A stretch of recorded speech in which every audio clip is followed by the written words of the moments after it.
Shabbat Shalom, brothers and sisters. I'm Moreh Rapha'Yah. We're just about to start another Torah portion, and this Torah portion we're just about to start the beginning of the book of Deuteronomy, which is in Hebrew for Devarim.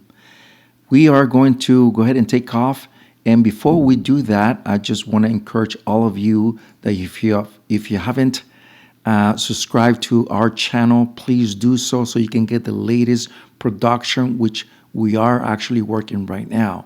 We have so much production, to be honest with you, but we're getting the productions out little by little as we speak. So please do subscribe so you can get the latest of what we are always working on. Let's jump into this Torah portion. And as we is being speaking for so much on these Torah portions, Kadosh Baruch Hu, Yahweh Sabaoth, wants the best for us. He wants all of us to understand what He really wants from each one of us, and that is to do His will. Not because we have to, it's because we love Him. But love has nothing to do with your emotions. Rather, He wants you to have something that everybody has, which is your will and the devotion and mostly the obedience. So let's just jump into it. This Parashat Devarim, which is the recount, that's pretty much, or retelling of the story of the Exodus when our forefathers got out of Egypt. But prior to that, also speaks about our forefathers before the Exodus or before Egypt. So let's just jump into it. Parashat Devarim, chapter 1, verse 1, all the way to chapter 3, verse 22, Ole 1 or Aliyah 1 says, "These are the Devarim, the words that Moshe addressed to all Israel on the other side of the Jordan, or the Jordan, through the desert in the Arabah, near Suf, between Paran and Tophel, Laban, Chatzerot, and the Sachad." Now, all these places, let me just pause here for a moment. All these places are not just randomly picked. All these places are basically or essentially the places that our forefathers tempted our Creator Yahweh. And all the errors and all the sins that they did are listed in these places that Moshe is actually listing. It's not just randomly speaking. In other words, what he's speaking, what he's retelling the story is for them or the new generation, for them to understand what our forefathers, what they did prior to enter into the new land, which is the land of Israel. So that's one of the reasons why Moshe is writing in these words. Now let's continue because there's more to it. Now, once again, as I speak, please take notes because there's so much to give, but we're just going to cover a few things here. Chapter 1, verse 6, Yahweh spoke to us at Horeb. He said, "You have lived long enough by this mountain." The question is, or we have to ask ourselves a question: why did Moshe it's speaking this way, or why did Yahweh told Moshe to write it just the way it is written, the way we are actually looking at this word? Why is it not using the word Sinai, which is the mountain Sinai? Why is he using the word Horeb? And the reason for it, we always have to ask questions to ourselves. Why? Because there's always something encoded in it, and we need to find out. So here, Moshe is literally telling this word Horeb, and let's look real quick what the word Horeb is. The root of this word is Charab. Charab means to destroy, to devastate it, to desert it, desolate, destroy, or kill. That's what it means. But there is more to it. The word Chereb, which is another word that derives from that word, it means sword, knife, drought, or swords. What does it mean to you and me? What it means is that what Yahweh is implying to our forefathers is that if they continue dwelling around the Sinai, they will find nothing but destruction, sword. And the question is why? Who live around those places? There were the Midianites. There were so many people, including Yaakov's or Yisrael's twin brother. Who was a twin brother? It's Esau, which is Edom. Edom lived really nearby. And remember what Edom or the Esau swore to have among his twin brother? Blood. Because he hated because what Yaakov or Yisrael did in the past. But that's another video for another time. But let's continue. Look what it says here. Genesis Bereshit 27 verse 40. You'll live by the chereb, you'll live by the sword, and you will serve your brother. Who is speaking in these words? Is Yitzhak. Yitzhak is giving the beracha, he's giving the blessing to Yaakov. And also in this verse, he's giving the blessing that he did not have, but he gave it to him anyways, to Esau. Remember that he was crying his tears down because he lost the blessing and he also lost the firstborn blessing, which he actually sold it. He sold it for lentils, for super lentils. But the point here, brothers and sisters, is that Yitzhak is actually reaffirming the future of Esau's or Edom's life in the future, which he will be always making battles, war against the people around, including our forefathers. And no wonder why we just read in the book of Bamidbar or Numbers, where our forefathers got out of Sinai, the mountain Sinai, and they took off and they went around those places and they went by the place of Edom, which is Esau. What did the Edom said to our forefathers? Do not pass, because you will find here sword. You will find here battle. You will find here death. And what did Yahweh said to him? Don't touch them. Don't do anything, because I could easily destroy them, but they have their own blessing. So they went around. You see that? So here is telling once again to our forefathers, is time for you to leave. And let me show you real quick a graphic so you can have a picture of what we're talking about. In the left side, I know they call it the Sinai Peninsula, but in reality, it's called the Egypt Peninsula or the wilderness of Egypt. This is never Sinai, by the way. Rather, this is still part of Egypt, okay? So in the other side of the Yam Suf or the cedar reeds is here on this side, which belongs to Arabia. Arabia is where Sinai or Horeb is, the mountain of Horeb.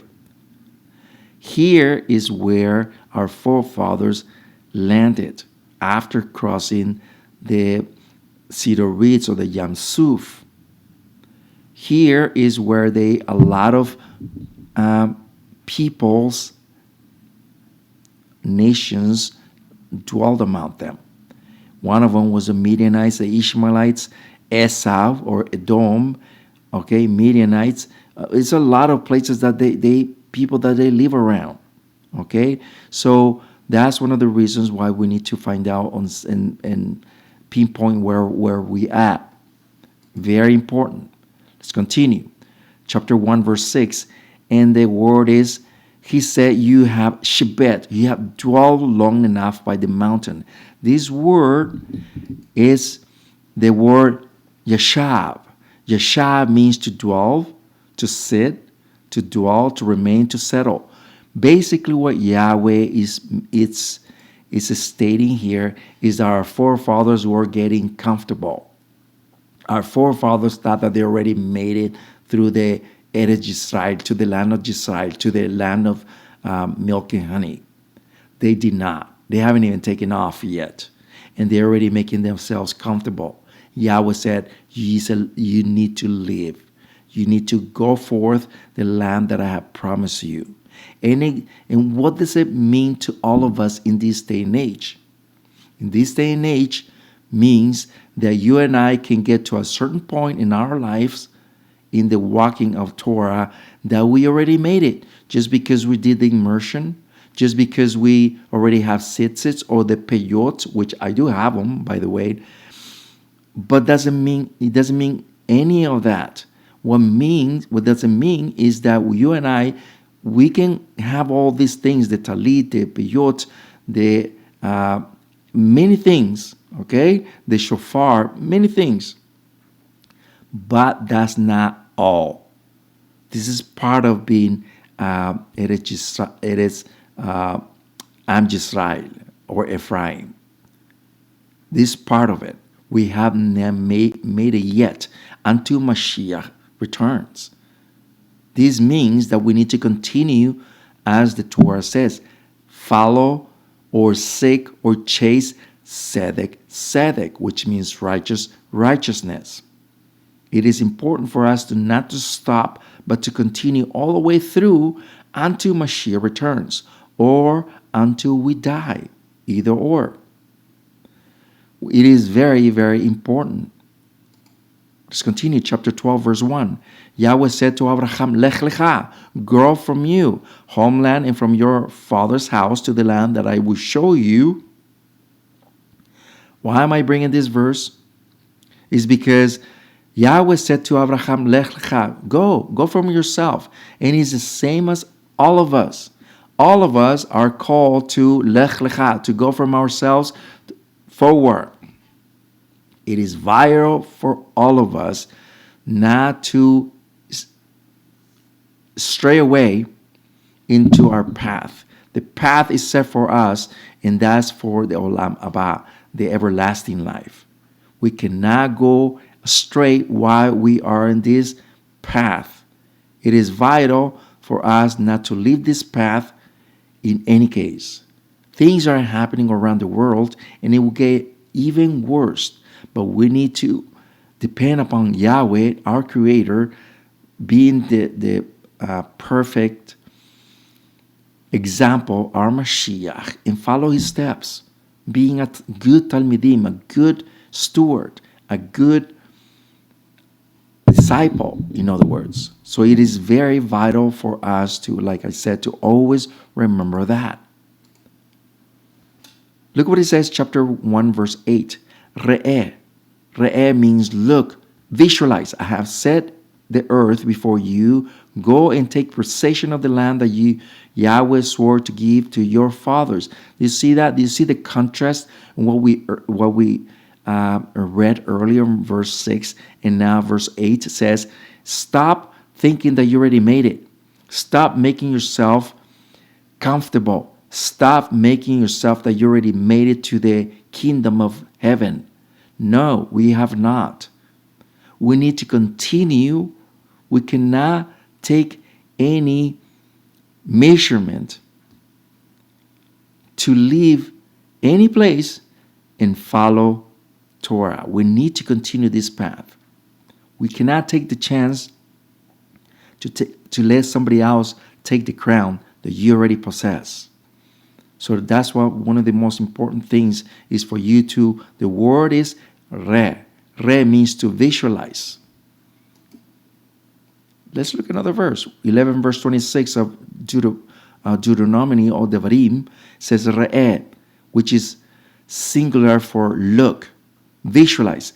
I set for you today, the plural, blessings and cursings. You see that? One is Re'eh, which is singular, which means you look. You need to look for yourself. You need to look or visualize. In other words, individually speaking, Yahweh is speaking to all of us.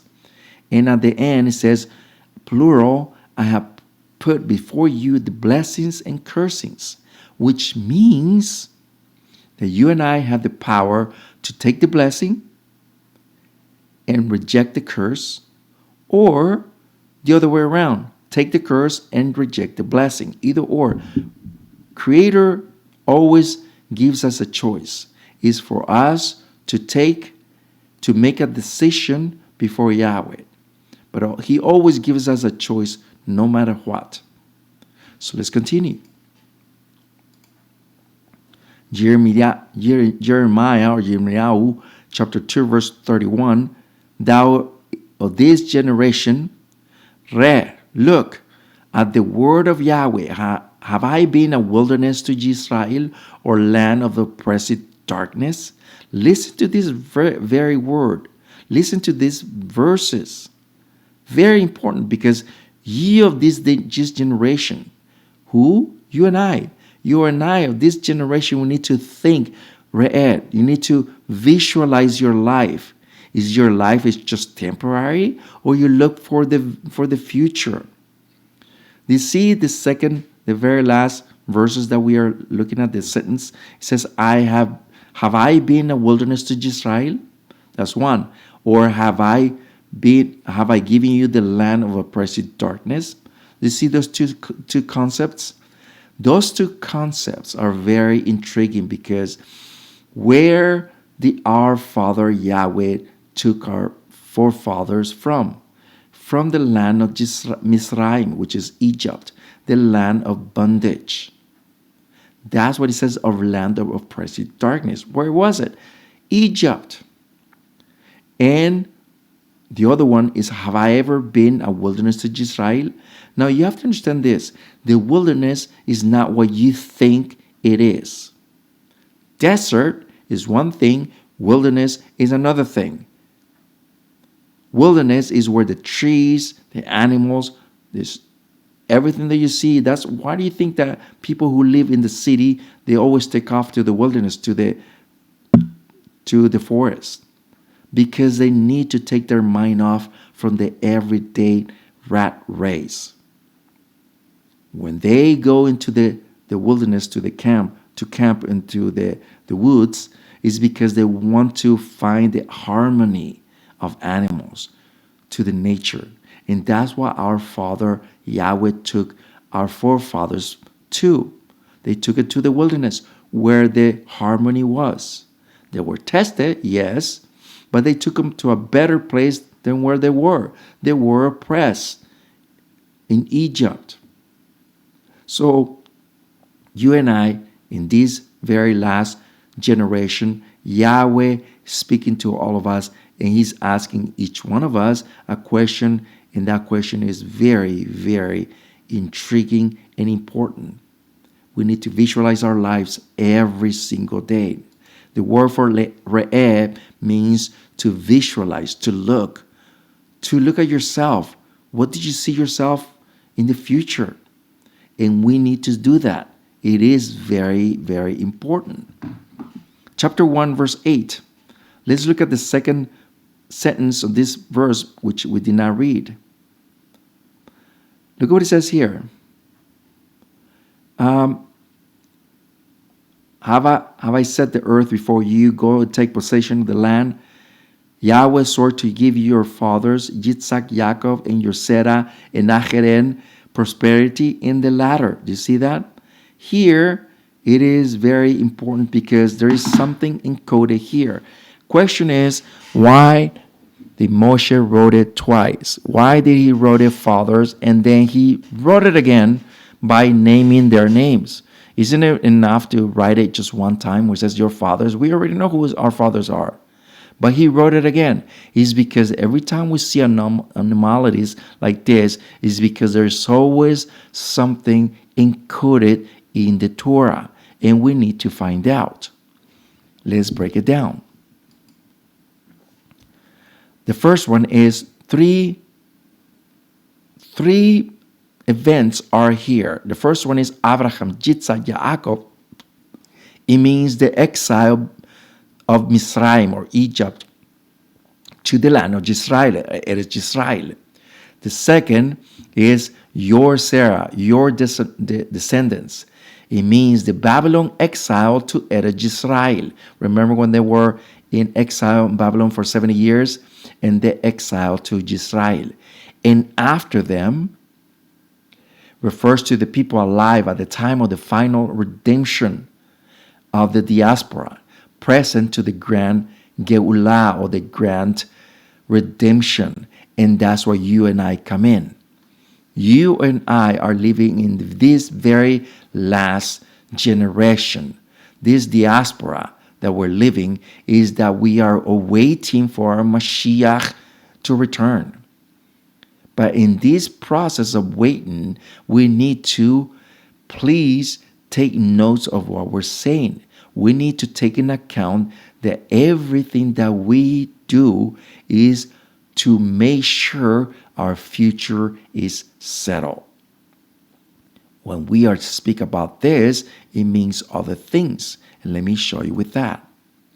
Look what it says here, chapter 37, verse 8. As I watched, the ligaments grew into them, the flesh appeared, and the skin covered them, but there was no breath in them. By the way, this is the prophecy of the dry bones, referring to Ephraim unto the northern kingdom. What happened here is because no breath was in them.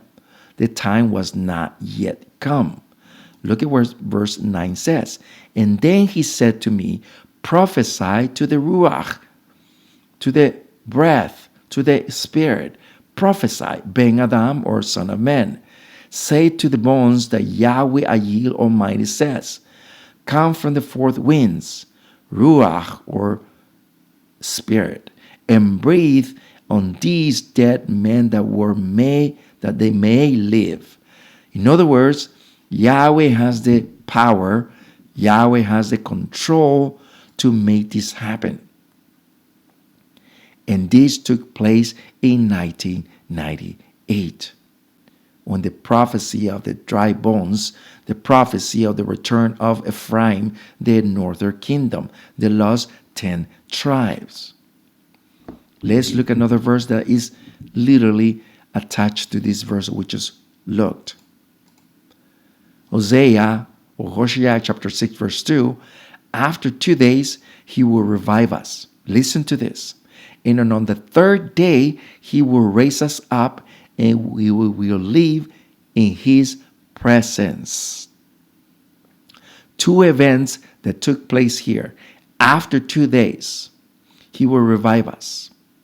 On the third day, he will raise us up. 2 major events. Let's continue. These events that are taking place, one of them is yet to come. And let me show you here. From the 4,000 millennium when Mashiach came, then the 5,000 millennium came, and nothing have happened yet, but it was taking, as we just read, it was taking shape. You see that? It was taking shape, but the skin was covered and breath was not in there yet, but it was literally taking place in this day, on the 5th day. But on the 6,000 millennium, which is right now, at the end, almost at the end, because it's not end yet, we are looking at here on the second day that in this 6,000 millennium, in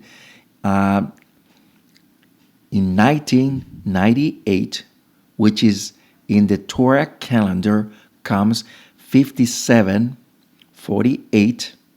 Okay, 5748. Please write it down. Became as a event that it was a jubilee, a yubel. In 1998, it marked 5748. 5,748. Another 50 years, you add it up, it will become 2048, which we're not literally far from it. I'm not setting dates. I'm just telling you what the Torah calendar is pointing at. Remember what Shem Tov Matithiyah says very clear, that if it wasn't because of the righteous, time would not shrink. You see that? So if it's being fulfilled to the very, very letter. Let's go back to the graphic. The third day is going to take place. Let me go back. After this 2 days, he will revive us. That was in 1998 when the beginning of the return of the house of Israel began, because people are still coming and returning to the Torah. So it's not done yet. On the third day, he will revive us, he will rise us up, and we will live in his presence. When is the third day? The third day will come when Mashiach returns in the beginning of the 7,000-year millennium. That will be the third day. And once again, all this is prophecy. How many days, my question to you is, how many days was our Mashiach on the tomb? There were 3 days and 3 nights. It is a prophecy that is being foreshadowed to this very end of times. The third day, just as Mashiach is our first fruits, so are we going to be when Mashiach returns, and that will be the third day of the resurrection. All this is super important for us to acknowledge that the Mashiach is coming back very, very soon. Look what it says here. 49 verse 1 of Genesis Bereshit. Then Yaakov called his sons and said, assemble yourself, and I will tell you what happened in the Achari Chayamim, which is translated to the last days or the latter days. All this gives us the momentum for us to understand that our Mashiach is coming back in this Achari Chayamim. The Achari Chayamim is the latter days. You and I have the power and control to bring the Mashiach back once again. Let's continue. The Hatalacha Geulah means the beginning of the redemption. This beginning of redemption is what we're looking at right now as we speak, because we're living in the last generation, the last Yubel, the last Jubilee. We are looking at the third day, and therefore we are looking at not just ourselves, but many other things that are fulfilled to the letter, which means that you and I don't have any more time. I don't want to make it too long, but very concise in what we're speaking on in this first parasha of the book of Devarim, and hopefully you guys can get the message. I'm Moreh Rapha'Yah. Will continue searching for the scriptures, searching for the Torah, looking what's encoded into the Torah so we can get the most of it and what the Creator Yahweh wants from all of us. And let's just continue following the Mashiach's footsteps so we can continue until the very, very last day. Shabbat Shalom. We'll see you next time. Thank you. We'll begin.